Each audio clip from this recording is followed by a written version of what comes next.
కీర్తనలు 75 అధ్యాయం. దేవా, మేము నీకు కృతజ్ఞతాస్తుతులు చెల్లించుచున్నాము. నీవు సమీపంగా ఉన్నావని కృతజ్ఞతాస్తుతులు చెల్లించుచున్నాము. నరులు నీ ఆశ్చర్య కార్యములను వివరించుదురు. నేను యుక్త కాలమును కనిపెట్టుచున్నాను. నేనే న్యాయమును బట్టి తీర్పు తీర్చుచున్నాను. భూమియు దాని నివాసులందరూ లయమగునప్పుడు నేనే దాని స్తంభములను నిలుపుదును. అహంకారులై ఉండకూడని అహంకారులకు నేను ఆజ్ఞ ఇచ్చుచున్నాను.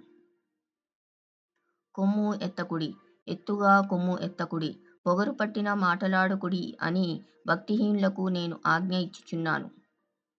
తూర్పు నుండి అయినను, పడమటి నుండి అయినను, అరణ్యం నుండి అయినను హెచ్చు కలగదు. దేవుడే తీర్పు తీర్చువాడు. ఆయన ఒకని తగ్గించును, ఒకని హెచ్చించును. యెహోవా చేతిలో ఒక పాత్రయున్నది. అందులోని ద్రాక్షారసం పొంగుచున్నది. అది సంభారంతో నిండియున్నది. ఆయన దానిలోనిది పోయుచున్నాడు. భూమి మీదనున్న భక్తిహీనులందరూ మడ్డితో కూడా దాని పీల్చి మృంగివేయవలెను. నేనైతే నిత్యము ఆయన స్తుతిని ప్రచురం చేయుదును. యాకోబు దేవుని నేను నిత్యము కీర్తించెదను. భక్తిహీనుల కొమ్ములన్నింటినీ నేను విరగ్గొట్టెదను. నీతిమంతుల కొమ్ములు హెచ్చింపబడును.